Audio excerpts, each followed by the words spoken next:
ارشاد خداوند تبارک و تعالیٰ ہے کہ اے ایمان والوں، تم پر روزوں کو واجب قرار دیا گیا جس طرح تم سے پہلی امتوں پر واجب قرار دیا گیا تھا تاکہ تم تقوی اختیار، اور اس بارے میں بار بار توجہ دلائی کہ اس روزے کے ذریعے سے انسان کو خود اپنی ایبیلٹی کا اور سیلف پاور کا احساس ہوتا ہے کہ وہ کنٹرول کر سکتا ہے بہت ساری چیزوں کو، کہ جب وہ صبح سے شام تک بھوکا رہتا ہے اور شدید پیاس میں بھی ایک قطرہ پانی نہیں پیتا، تنہائی کے عالم میں بھی نہیں پیتا، کسی اور کے سامنے بھی نہیں پیتا، تو اس کے معنی یہ ہے کہ اس میں واقعاً پاور ہے اپنے آپ کو بچانے کی، اور جو چاہے وہ کر سکتا ہے۔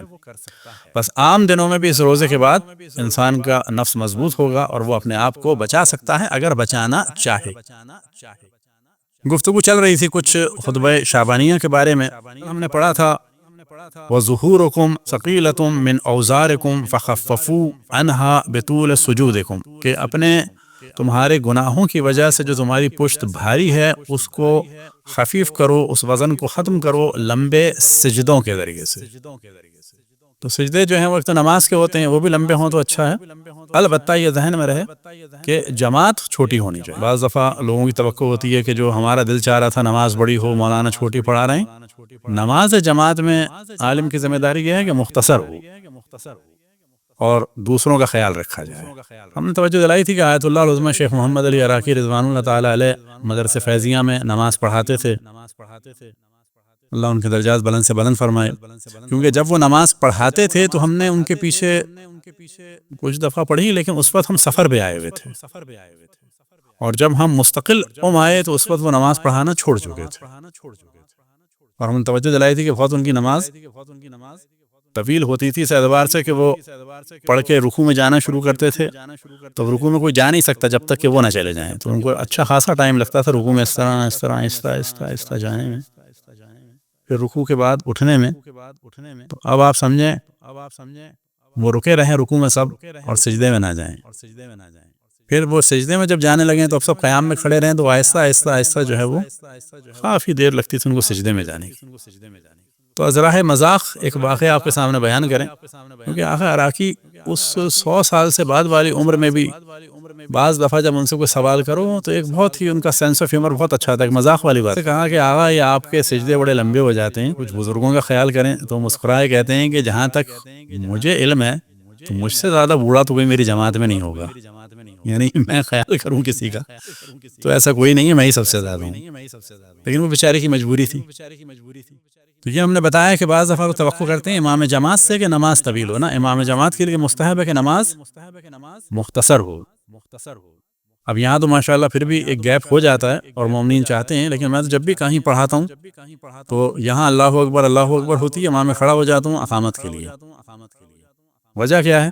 یہاں چلیں پھر بھی موسم اچھا ہے، پاکستان وغیرہ میں لوگ بھوک پیاس، تو ہمیشہ ذہن میں رکھیں اگر دل چاہ رہا ہے نماز کا تو پڑھیں، نہیں چاہ رہا، پیاس لگ رہی ہے، بھوک لگ رہی، پہلے پانی پی۔ لوگ کیا کہیں گے؟ لوگوں کے لیے روزہ نہیں رکھا ہے۔ خود ہماری روش تھی بعض دفعہ جب بہت گرمی ہوتی تھی پاکستان میں اور لگاتار لیکچر ہوتے تھے 3-4، تو میں تو بالکل اذان ہوتے ہی پانی پیتا تھا سب کے سامنے، کیونکہ میں نے روزہ ان لوگوں کے لیے تھوڑی رکھا ہے، میری حالت خراب ہو رہی ہے۔ مستحب ہے کہ نماز پڑھی جائے روزے سے پہلے، کس کے لیے؟ کہ جس کا خضوع و خشوع نماز میں باقی رہے۔ لیکن اگر کوئی انتظار کر رہا ہے، ماں یا باپ یا مہمان، یا یہ کہ توجہ نماز پہ نہیں ہو رہی ہے، تو پھر بہتر کیا ہے؟ پہلے کھا لے انسان۔ مہمانوں کو بعض دفعہ لوگ بٹھا کے چلے جاتے ہیں نماز پڑھنے، یہ کوئی اسلامی ایٹیکیٹ نہیں ہے۔ مہمان کے ساتھ بیٹھ کے کھاؤ، حتیٰ مہمان سے انسسٹ بھی نہ کرو کہ پہلے نماز پڑھو، پوچھو کہ نماز پڑھنا چاہ رہے ہیں، اور انسان اتنا فری ہینڈ چھوڑنا چاہیے کہ بابا نماز بعد میں بھی ہو جاتی ہے، جی اول وقت کی نماز، اول وقت جو ہے کم سے کم آدھا پونا گھنٹہ رہتا ہے۔ ہاں مستحب ہے کہ نماز پہلے پڑھی جائے، روزہ بعد میں کھولا جائے، کس کے لیے؟ وہ ہم بیان کر چکے کہ جو پڑھ سکتا ہو اور اس کا خضوع و خشوع باقی ہو۔ لیکن اگر ہمارا دل چاہ رہا ہے کہ نہیں میری نماز پہ توجہ ہی نہیں جا رہی، بس پہلے پانی پی لیں، لوگ کیا کہیں گے؟ کہنے دیں، ہم نے لوگوں کے لیے کوئی رکھا ہے روزہ، روزہ تو ہمارا ہو ہی گیا ہے مکمل، اب ہم کھائیں یا نہ کھائیں۔ سوال یہ پیدا ہوتا ہے کہ نماز سے پہلے کھائیں یا نماز کے بعد کھائیں، تو وہ اپنی اپنی کنڈیشن کو دیکھنا چاہیے۔ پھر رسول اللہ صلی اللہ علیہ وسلم ارشاد فرماتے ہیں وَاعْلَمُوا أَنَّ اللَّهَ تَعَالَى ذِكْرُهُ أَقْسَمَ بِعِزَّتِهِ أَن لَّا يُعَذِّبَ الْمُصَلِّينَ وَالسَّاجِدِينَ کہ خداوند تبارک جان لو کہ خداوند تبارک و تعالیٰ نے کہ جس کا ذکر بہت بلند ہے، اس نے قسم کھائی ہے اپنی عزت کی کہ وہ عذاب نہیں کرے گا نماز پڑھنے والوں کو اور سجدہ کرنے والوں کو، وَأَن لَا يُرَبِّعَهُمْ بِالنَّارِ يَوْمَ يَقُومُ النَّاسُ لِرَبِّ الْعَالَمِينَ، اور جس دن حساب کتاب کے لیے لوگ کھڑے ہوں گے اس دن وہ آگ سے نہیں ڈرائے گا۔ لیکن ہم بیان کر چکے کہ نماز سے مراد اٹھک بیٹھک نہیں ہے، وضو سے مراد یہ منہ دھونا ہاتھ دھونا نہیں ہے، غسل سے مراد جسم دھونا نہیں ہے، شرائط کے ساتھ۔ اور شرائط میں سے اہم شرط کیا ہے جس کو ہم نے بار بار فوکس کیا کہ جس پانی سے، جس برتن سے، جس جگہ کھڑے ہو کر جس جگہ پانی پہ ہے وہ جگہ مباح ہونی چاہیے، کسی کا حق نہ مارا گیا۔ لہٰذا گھروں میں جو قبضے کا سلسلہ باز یہاں کرتے ہیں کہ جی ڈکلیئر کر دیں گے تو وہ صحیح نہیں ہے، یا پاکستان میں کرتے ہیں بالکل صحیح نہیں ہے۔ اگر کسی کی یہ پلاننگ ہے، مجبوری ہے، تو وہ اس سے ہاتھ پاؤں جوڑ کے معافی مانگے، میں تمہارا یہ قرضہ ادا کروں گا۔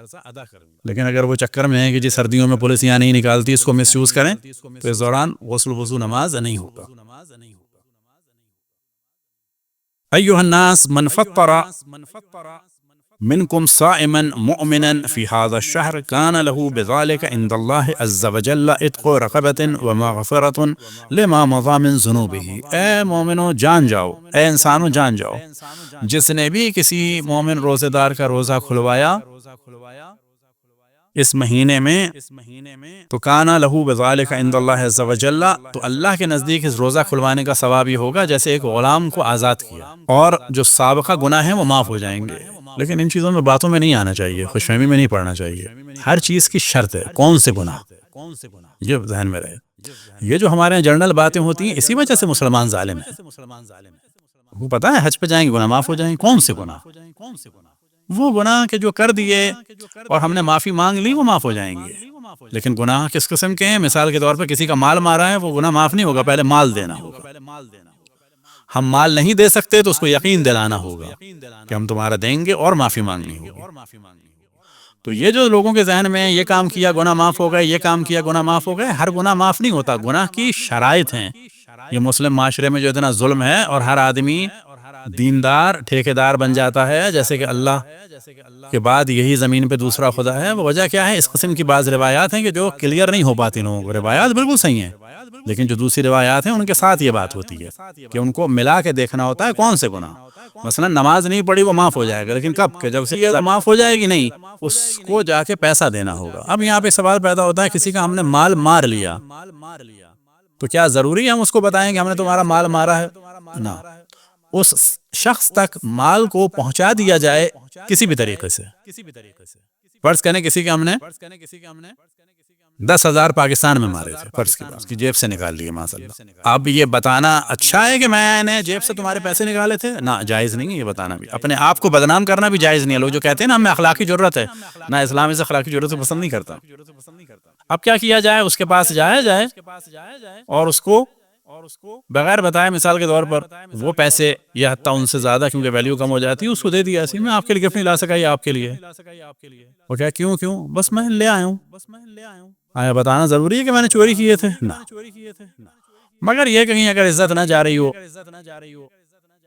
اور بہت زیادہ گہری دوستی ہو اور پتہ ہے کچھ نہیں ہوگا، لیکن یاد رکھیں کہ اپنے آپ کو بدنام کرنا اور اپنے گناہ کا اعلان کرنا یہ اسلام پسند نہیں کرتا۔ تو گناہ معاف ہو جائیں گے کون سے؟ ماضی میں سارے گناہ، لیکن اس میں خوش فہمی میں نہیں رہنا چاہیے۔ صرف وہ گناہ معاف ہوں گے جو معاف ہو سکتے ہیں، خصوصاً ظلم معاف نہیں ہوگا۔